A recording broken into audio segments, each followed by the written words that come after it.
नमस्कार, मैं रचना शर्मा चढ़ती कला टाइम टीवी देख रहे सभी दर्शकों का स्वागत करती हूं। आप देख रहे हैं हिंदी के समाचार। समाचारों की शुरुआत से पहले एक नजर आज की मुख्य सुर्खियों पर।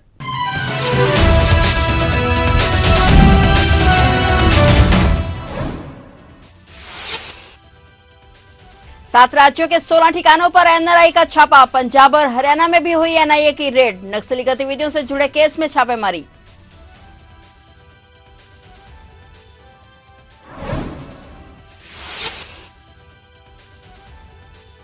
हुड्डा पर ईडी ने कसा शिकंजा। हरियाणा में चुनाव से पहले ईडी का एक्शन। 2 कंपनियों की 834 करोड़ की संपत्तियां अटैच।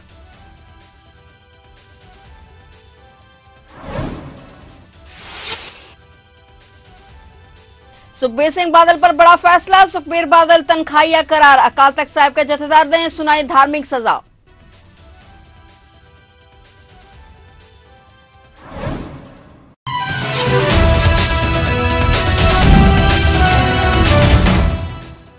और अब समाचार विस्तार से। राष्ट्रीय जांच एजेंसी एनआईए की विशाखापट्टनम जासूसी मामले में 7 राज्यों के 16 ठिकानों पर हुई छापेमारी की खबर ने हर तरफ हड़कंप मचा रखा है। यह कार्रवाई गुजरात, कर्नाटक, केरल, तेलंगाना, उत्तर प्रदेश, बिहार और हरियाणा में नक्सली गतिविधियों से जुड़े केस में की गई है। हरियाणा के सोनीपत में भी एनआईए की रेड हुई है। सोनीपत में वकील पंकज त्यागी के घर पर एनआईए की रेड पड़ी है और सूत्रों के मुताबिक बिहार के किशनगंज और कटिहार से पाकिस्तान के लिए जासूसी हो रही थी। एनआईए ने नेटवर्क पर शिकंजा कसते हुए कई राज्यों में छापेमारी की है।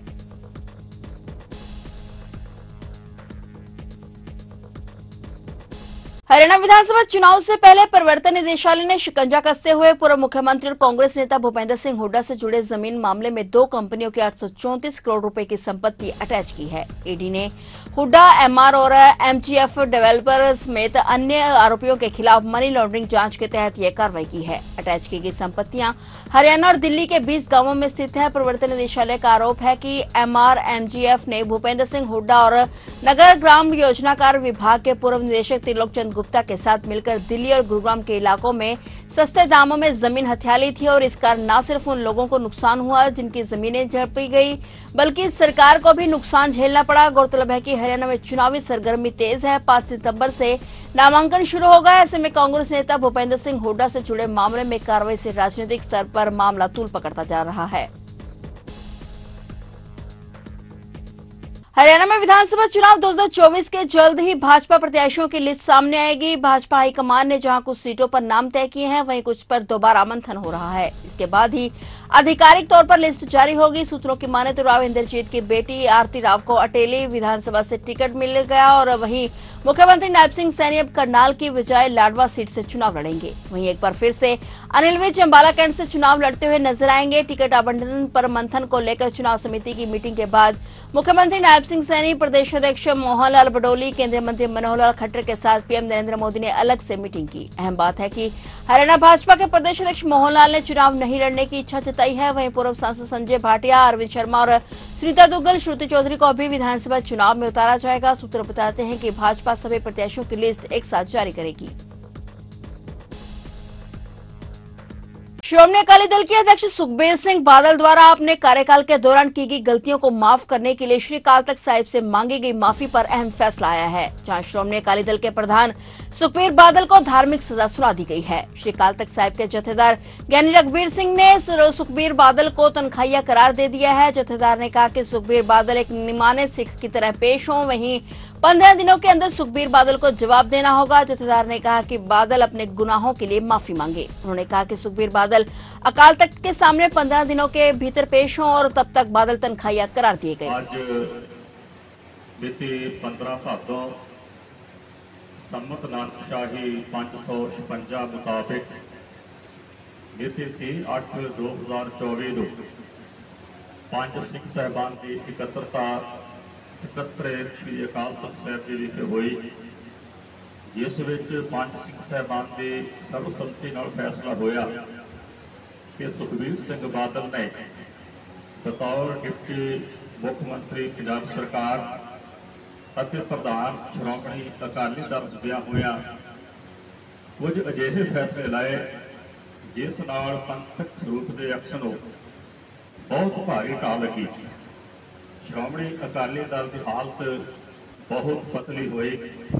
ਸਿੱਖ ਹਿੱਤਾਂ ਨੂੰ ਬਹੁਤ ਭਾਰੀ ਨੁਕਸਾਨ ਹੋਇਆ।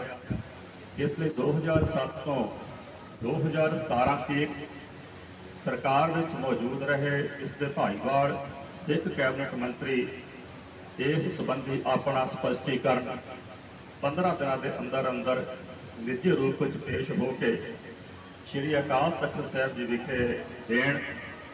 ਸੁਖਬੀਰ ਸਿੰਘ ਬਾਦਲ ਜਿੰਨਾ ਚਿਰ ਮਾੜੇ ਸਿੱਖ ਦੀ ਤਰ੍ਹਾਂ ਸ਼੍ਰੀ ਅਕਾਲ ਤਖਤ ਸਾਹਿਬ ਜੀ ਉੱਤੇ ਸ਼੍ਰੀ ਗੁਰੂ ਗ੍ਰੰਥ ਸਾਹਿਬ ਜੀ ਦੀ ਹਜ਼ੂਰੀ ਵਿੱਚ ਸਿੱਖ ਸੰਗਤ ਅਤੇ ਪੰਜ ਸਿੰਘ ਸਾਹਿਬਾਨ ਦੀ ਹਾਜ਼ਰੀ ਵਿੱਚ ਆਪਣੇ ਕੀਤੇ ਹੋਏ ਗੁਨਾਹਾਂ ਦੀ ਮਾਫੀ ਨਹੀਂ ਮੰਗਦਾ, ਉਹਨਾਂ ਚਿਰ ਉਹਨਾਂ ਨੂੰ ਸ਼੍ਰੀ ਅਕਾਲ ਤਖਤ ਸਾਹਿਬ ਜੀ ਤੋਂ तनख्वाहियां घोषित किया जाता है। उत्तर प्रदेश पुलिस कांस्टेबल भर्ती परीक्षा का आज दूसरा और अंतिम चरण शुरू हो गया है। आज 30 अगस्त से प्रदेश में 67 जिलों में पुलिस भर्ती परीक्षा का आयोजन किया गया। यह पुलिस भर्ती परीक्षा कल 31 अगस्त को समाप्त होगी। इससे पहले 23, 24 और 25 अगस्त को परीक्षा हो चुकी है। पहले चरण की परीक्षा में अब तक यूपी पुलिस ने 29 FIR दर्ज की है। इसके अलावा 318 संदिग्ध जांच के दायरे में आ गए हैं। इनका रिजल्ट जांच के बाद ही जारी होगा। बता दें कि यूपी पुलिस भर्ती परीक्षा 2024 में अभ्यर्थियों की संख्या ज्यादा होने की वजह से इसे 2 चरणों में बांटा गया। इस दौरान सुरक्षा के पुख्ता इंतजाम भी किए गए हैं।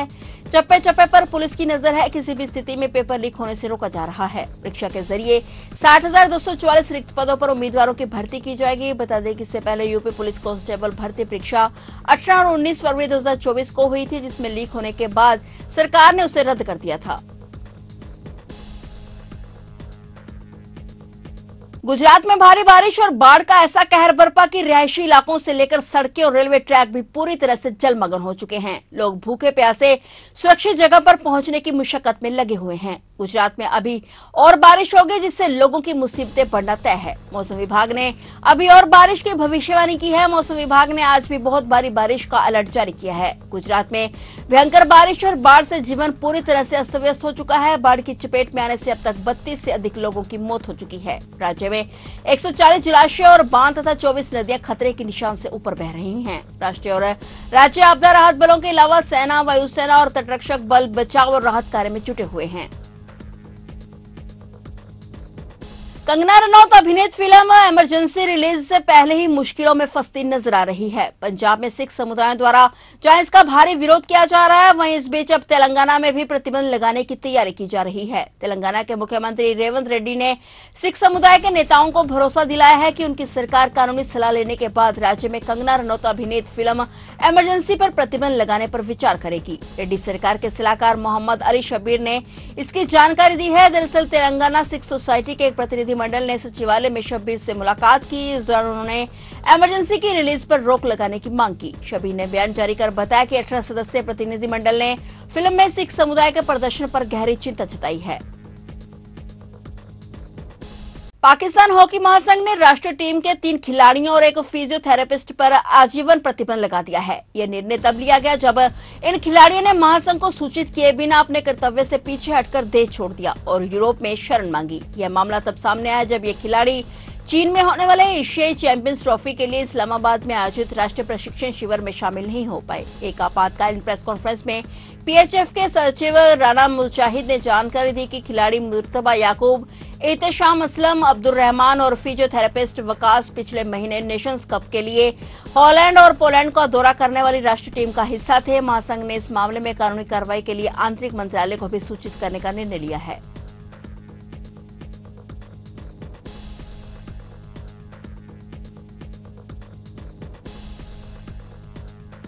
पेरिस ओलंपिक में पदक से चूकी भारतीय पहलवान विनेश फोगाट अमृतसर में श्री हरमंदिर साहिब में नतमस्तक होने पहुंची। इस दौरान उन्होंने कहा कि यहां आकर मुझे बहुत अच्छा लग रहा है, बहुत सकारात्मकता महसूस हो रही है। वाहेगुरु से मेरी यही प्रार्थना है कि मुझे शक्ति और हिम्मत दे।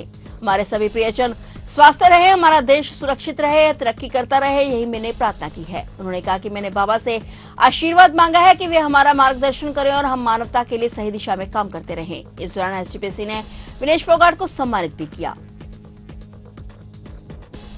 फिलहाल हिंदी के समाचारों में इतना ही और नए समाचारों के साथ फिर से हाजिर होंगे। तब तक के लिए देखते रहिए चढ़ती कला टाइम टीवी और अब मुझे दीजिए इजाजत। धन्यवाद।